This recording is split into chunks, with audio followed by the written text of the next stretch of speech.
Apple refuse de livrer les données des Russes à Moscou. Les prochains M2 Pro et Max en 3 nanomètres. Brevet double écran. Pas de promotion pour le Mini. Kirsty met tes lunettes. Mardi 28 juin 2022. Fabrice Neumann. Benjamin Vincent. La quotidienne iWeek, épisode 21. Bonjour à toutes et à tous. La Russie menace Apple d'amende parce que l'entreprise américaine refuse d'héberger les données d'utilisateurs russes en Russie. Une juridiction de Moscou a ouvert une procédure à l'encontre d'Apple alors que Twitch, Pinterest, Airbnb et UPS ont déjà été mis à l'amende jusqu'à 1 600 000 roubles pour la première infraction, soit moins de 50 000 $. Des sommes qui ne dissuaderont pas les géants de la tech de faire de la résistance en Russie. Google cumule déjà plusieurs amendes pour un total de 340 000 $. Pas de quoi affoler la direction à Mountain View. Ce sera donc bientôt, Fabrice, au tour d'Apple. Ouais, au tour d'Apple de payer des amendes en roupies de Sansonnet, comme on dit. Alors, on peut sourire un peu jaune de la valeur de la monnaie russe. Cela dit, on voit bien aussi la différence d'influence d'un pays par rapport à un autre.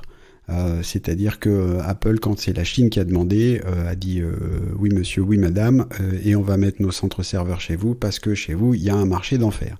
Alors qu'en Russie, clairement, s'ils perdent le marché russe, c'est donc beaucoup moins grave.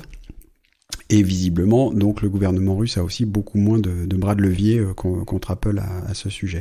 On se rappelle aussi que c'est peut-être qu'un début, c'est-à-dire que la Russie, le gouvernement russe avait demandé à Apple de mettre d'ouvrir des bureaux sur place, et on avait déjà évoqué à l'époque que justement c'était probablement pour ça, c'est-à-dire pour permettre de faire un recours en justice contre la société sur les représentants sur place.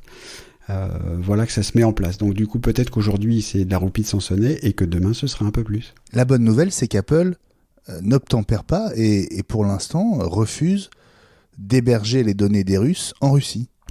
Mais je ne sais pas si c'est une bonne nouvelle. Apple a toujours dit qu'il suivait la loi des pays dans lesquels il s'établissait. Si c'est la loi de ce pays-là,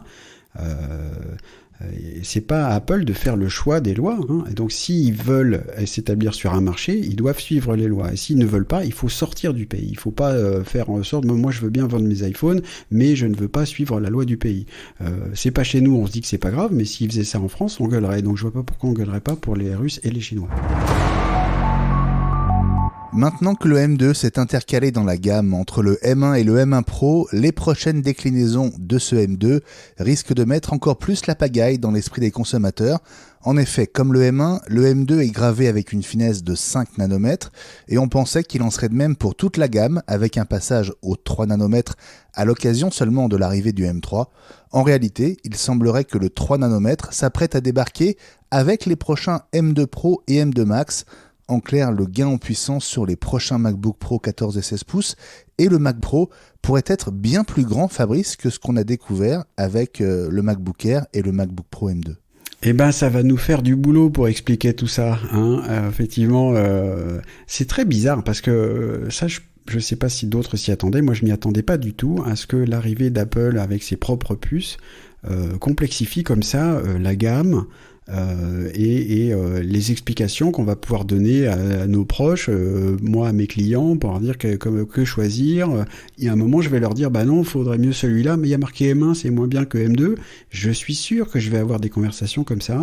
Je suis impatient d'entendre les justifications d'Apple, qui a toujours l'habitude de raconter des histoires quand je dis des histoires, je veux dire, ils mettent ça en scène, hein. Ils racontent pas des cracks, pour expliquer, pour comparer. On va donc continuer à voir de beaux graphiques Apple, comparer les M2 et Pro et Max avec des PC, mais pas avec leur propre machine, parce qu'ils n'y arriveront pas à faire ça clairement. Ça va être vraiment marrant. Apple s'est vu attribuer un brevet ce mardi qui porte sur un accessoire qu'on a l'impression d'avoir déjà vu 100 fois, un support pour 2 écrans côte à côte, en l'occurrence apparemment 2 Pro Display XDR dont on attend, Fabrice, le renouvellement avec l'arrivée du Mac Pro Apple Silicon. Alors oui, ça c'est la première chose. Le Pro Display 32 pouces, il va bien falloir qu'il passe peut-être au ProMotion aussi, et tout ce qu'on a vu sur les MacBook Pro là, M1. Après, Avant de me dire, tiens, effectivement, c'est déjà quelque chose qu'on a vu ailleurs, peut-être que ce qu'on n'a pas vu ailleurs, c'est un support pour 2 écrans qui va donc coûter $2000, puisque le support pour le premier coûte déjà $1000. Alors, il va avoir forcément un truc en plus, parce que ça va se fixer avec des aimants et qu'on pourra les tourner à gauche, à droite, en bas, en haut. Donc, je suis toujours très surpris de ces histoires de brevets, parce que dès qu'on change quelque chose, même un petit détail, on a un brevet supplémentaire. Voilà. Bon, donc Apple travaille à des supports qui seront donc forcément très chers, qui vont s'adresser aux professionnels qui ont envie et besoin de cet écran. Grand bien leur face.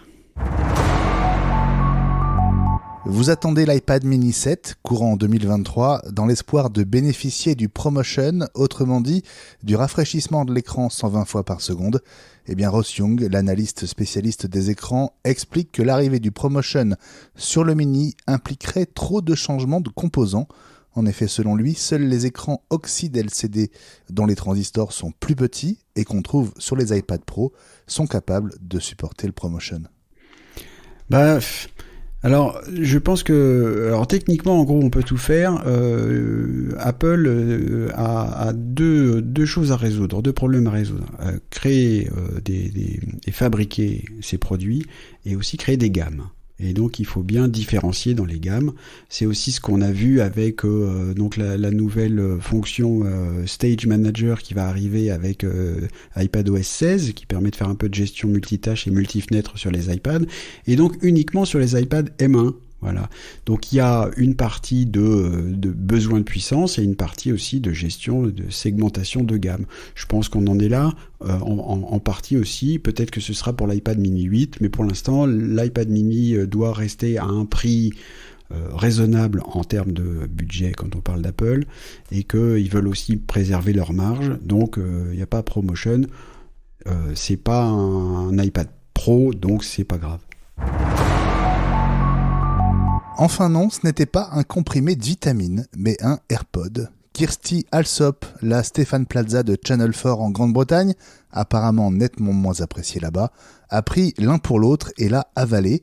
Alors rassurez-vous, elle a réussi à le recracher avant qu'il ne soit trop tard, je veux dire avant d'avoir allé aux urgences. C'est elle qui a raconté sa mésaventure sur Twitter. Certains l'ont aussi accusée d'avoir inventé l'histoire pour faire parler d'elle. Elle a donc publié un 2e tweet avec une photo de son écouteur par-dessus les 21 comprimés qu'elle prend. Et là, moi je dis, ça fait quand même beaucoup. Alors ça fait beaucoup de comprimés. Bon, alors déjà peut-être qu'elle en a besoin de tout ça. On va compatir un peu quand même, parce que c'est sûrement pas facile d'avoir à prendre tout ça. Ensuite, savoir si l'histoire est vraie ou pas, finalement, on n'en sait rien. Je voudrais compatir quand même un peu, parce que les moments d'inattention sont vite venus. Ils sont responsables de beaucoup des accidents domestiques. On a tous l'habitude d'allumer son four et puis on s'y brûle quand même. Voilà. Donc un AirPod Pro, c'est pas très grand. On sait aussi que il faut pas les laisser apporter des petits enfants qui pourraient l'avaler aussi. En tout cas, j'ai pas envie de me moquer. Je me dis que ça lui est peut-être, voire sûrement arrivé. Ce qui me paraît finalement plus bizarre, c'est qu'elle mette ça sur Twitter. Bon, à quoi ça sert finalement? On n'en sait rien. À part peut-être justement de rappeler que c'est petit, que ça peut arriver. Comme on disait dans une quotidienne il y a pas longtemps, on parlait de l'impact de Chris Evans, l'acteur qui fait Captain America, qui a conservé son iPhone pendant longtemps. Ce sont des personnages qui sont publics comme ça, qui montrent des fois le bon exemple. Prenons ça comme un bon exemple. N'avalez pas vos AirPods et faites attention si éventuellement ça peut vous arriver par mégarde. La quotidienne iWeek revient demain.